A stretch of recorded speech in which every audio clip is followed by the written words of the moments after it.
Ọdịmandị be anyị ekenekwa unu ọzọ mana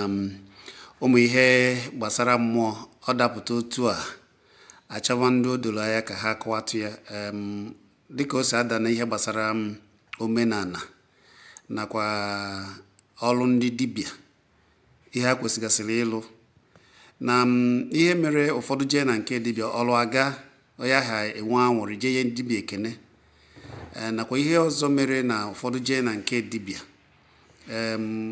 na-asị na ya ihe niile asị ya mee ka ya mere mana ọlụ agara ka anyị na-abịara na nke High Chief Ọzọ Chimereze ya bụ Chimeziokwu Eze nke mbụ na mbụ na ala Igbo na obi ya ka anyị bịara ịjụta ya maka na ọ na-abụ onye ọbụla chọba ha ijiji ya kpọrọ ijebe na je jụọ nwaanyị ogiri maka na ọ bụ onye ịma ihe mmụọ ka a na-ajụ ihe mmụọ. High Chief Ọzọ Chimereze anyị ekene gị. Ọzọ ka eke ime o tekwa ọzọ bụ ya bụ adreesị ndị Ụgbọọka dịka esisi m na ọgụzịwa bụ ihe mere na ekwube na omenala na Ụgbọọka atụbatụ na ọ bụ ọzọ ka eji atụzi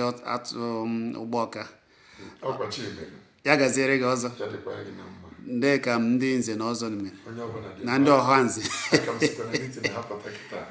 daalụ ama m na a na ha hazi ya ka o wee dị mma ndị nze na ọzọ na ha atụkọta uche ọnụ maka na ọnwa ga-adọla ochi taa nọ echi denụ ọnwa abịa anyị nọ ebe a maka nke ahụ 2025. Kedu oge a na-atụ anya na ga-ebido ọjụọ? A na-ene anya na abụọ mbụ na-abịa ga-abụ na 23rd of this month being Friday abụọ. So ndị nze na ọzọ ga-anọkwa n'ebe kwesịrị m nọ na the market square mana ngwa ngwa a na-emeje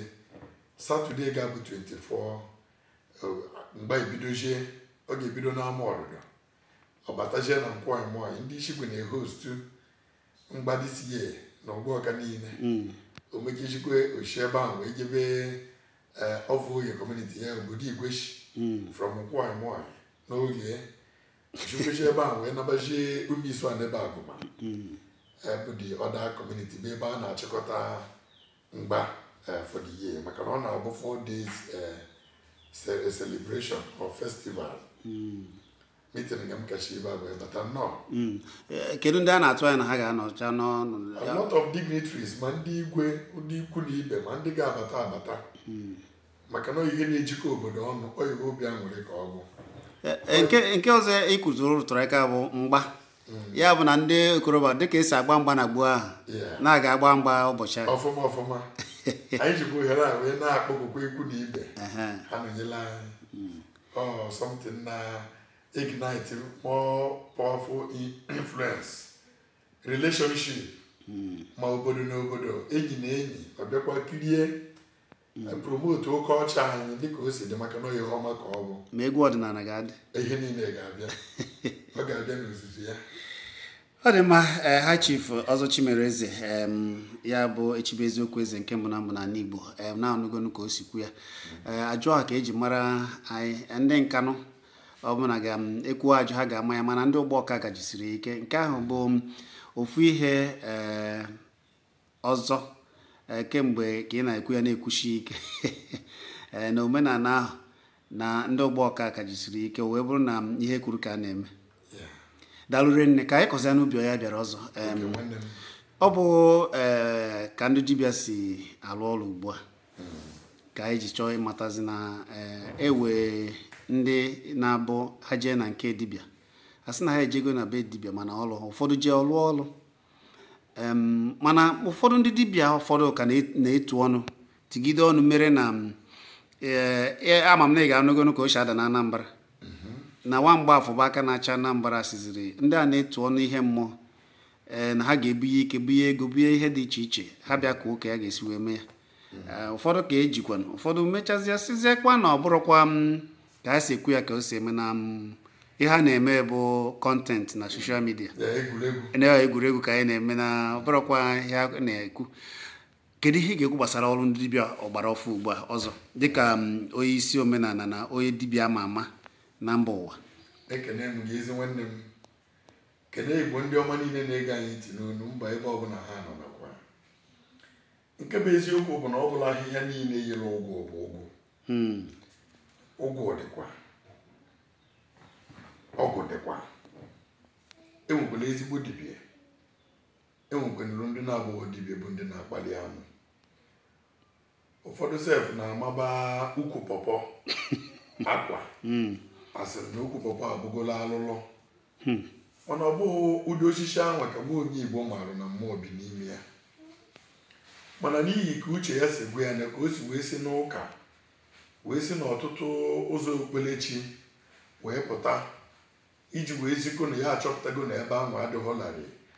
mana akọ na uche ka esi eme ya ebe ahụ ka ọ ka bukwe wee bata n'ụzọ omenala na ọdịnala. Mana e nwere ofu ihe m ga-akọrọ gị taata bụ ihe mere o ji welụde ndị mmadụ ka ike adịghịzi n'ihe gbasara mmụọ. Mana ihe na-afụkwa ndị ọzọ ka ha chi wee nọrọ maka ihe chi welụde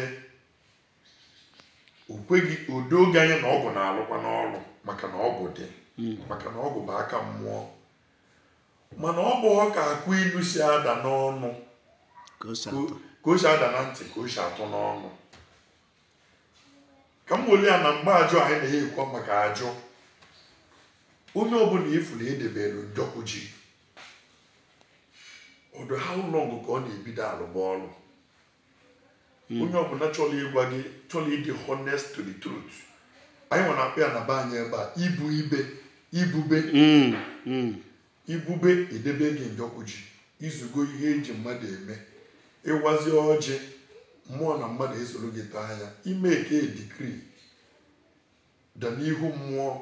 bụ mmụọ ọra na-egbula anụ. Ihe ahụ iji maka ya were mee ka edikri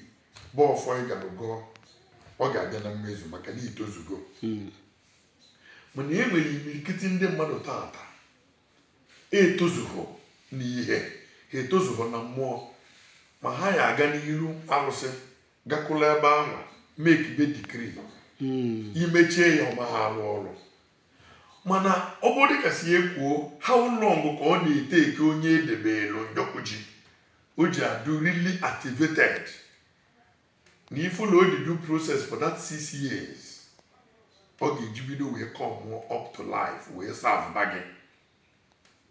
afọ isii ka ọ na-adị wee lụba ọrụ.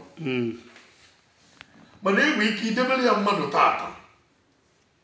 si n'ụka pụta, next year ọ chọọ ka afọba the result ihe anwa ya na-eme ọma afụ ya, and that does not mean na ndị debere ya njọkụ ji wee fix. Maka na ikinye mkpụrụ osisi n'ala dịka orange, o nwere number of years ị ga-aghọta ya na ọ bụrụ na ọ nọ mma n'ebe ọ na-aṅụrụ mmiri. Enwere number of years by natural law before ọ tụọ iburu wee mịa mkpụrụ izizi. From there o nwere mkpụrụ anwa ka ị ga-eji wee nwebezie anticipation ọ bụrụ good one na next year na mkpụrụ osisi a m kọrọ dịka orange na m ga-elenwe ofe akpa orange akpa na ị ga-ebido mmetaba mkpụrụ ya welu mee mkpa. So ọtụtụ ihe bụ ihe ji ọtụtụ ndị mmadụ taata bụ amarozi ka ọgwụ ji alụ ọrụ. Enwere ọgwụ a na-agwọrụ nye gị taata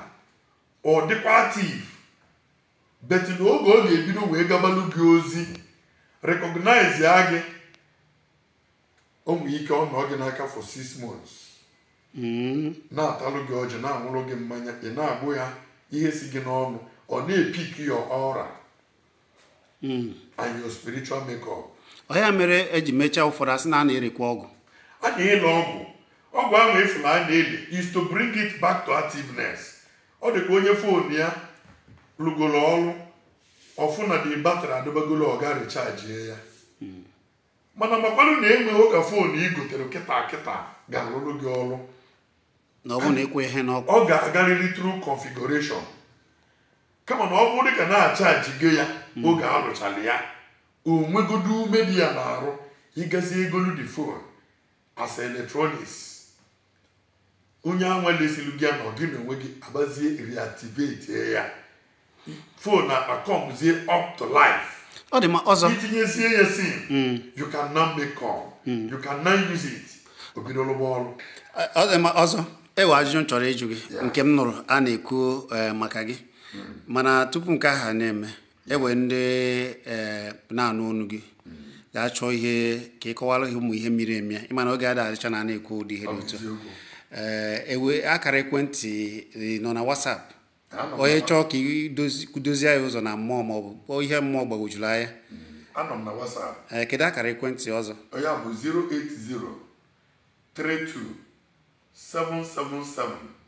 08032777802 ya bụ nke m ji wee nọ na WhatsApp. gbakwana ya ewe ka ịkpọrọ ya 0803277 ya 777802 0803 ya 27777802. ọ dị mma. ọzọ ajụjụ m chọrọ ịjụ bụ maka na ikwuchara okwu gị na-eme ime ụfọdụ si mụ na ọsọ ndị nnukwu mmadụ ka ị na-alụrụ ọrụ mmụọ ụfọdụ si na ọsọ ndị nọ n'obodo oyibo ụfọdụ si akpa afa ọzọ Chimereze n'ọkwa sọ ndị nnukwu mmadụ na ndị nọ n'ọkwa gbanitere elu ka ọzọ na-arụrụ ọrụ. ọ bụ eziokwu? eziokwu adịchaghị ya maka na ịnọrụ mgbani na-ene mmadụ anya ya ha amacha onye ahụ bụ onye bịa nso ajisi gị nọ ihe dị nso dịka ime ji wee nọrọ ọnụ nso ọ na-anụ isi eze ekele ọrụ eke adamalụ ihe niile enwere obere ọrụ mụ na-alụ na dibịa nyere m afa. kedu ọrụ ahụ? ana m alụ ọrụ dị na awele ọfụma ana m alụ ọrụ dị n'ọmụmụ ọma abụ na ọ bụ na mmadụ bịa chụchala ya aja onye nwere onwe m pụta na soshal midia gwa gị na onye anụnwa bụ ụkwa na-epu ọma na enwerekwe n'ihe o mee na-enwekwa ihe m natara ya mana ọmụgo nwa nke ahụ abụghị ka o ji kwesị maka na dọkịta ọbụla nwere sikriti nke ya kama na ihe a na-ekwu okwu ya bụ na mụnwa ga-asị gị na-ekwe ihe ngwongwo ị ga-egote n'ilu na gboo. ọ bụgoro na m chajilu gị 10,000 na 20 as workmanship ọ gị nwa na-agago your materials. ọ bụrụ na material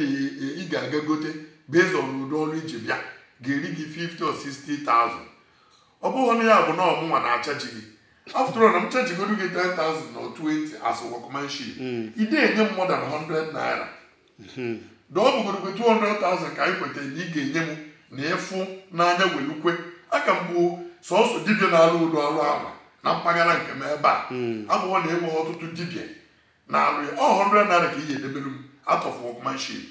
ide ahụ mụ ya tiri ịfụnanya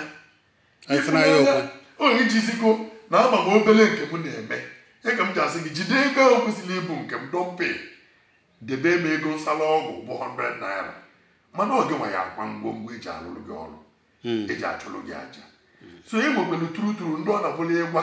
na-ekwe ngwongwo ị ga-aga gote n'ahịa ọ bụ ọkwa na my shop maka enweghị spiritual shop o sị gị na ọ gara alụ ha ọnụ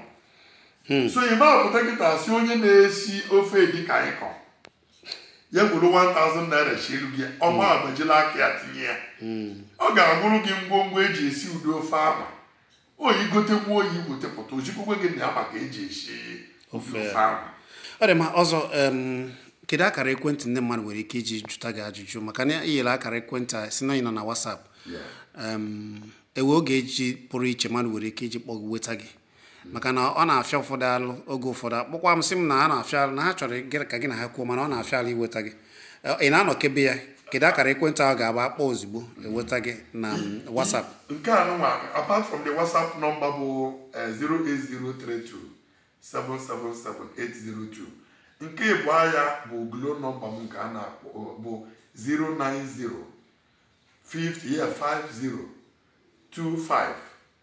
09050257033 ya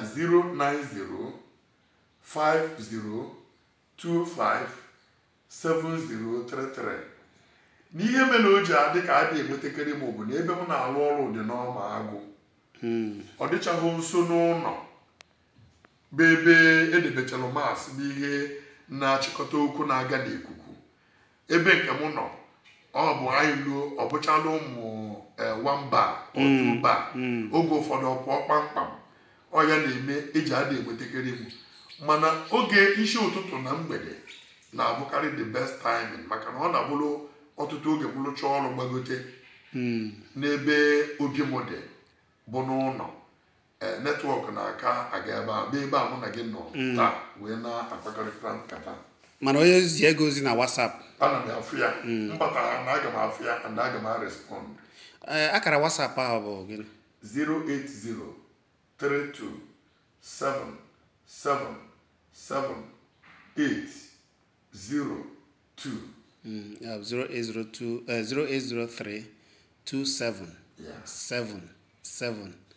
08032777802 ọ dị mma mana ụbọchị niile ka ị na-anụ ya mana ana m eji Monday Tuesday wee zuo ike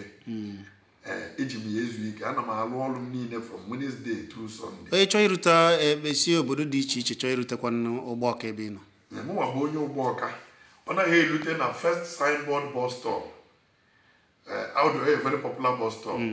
ọ kwụsị ebe ahụ ndị ọkada na-anọgasị na junction ahụ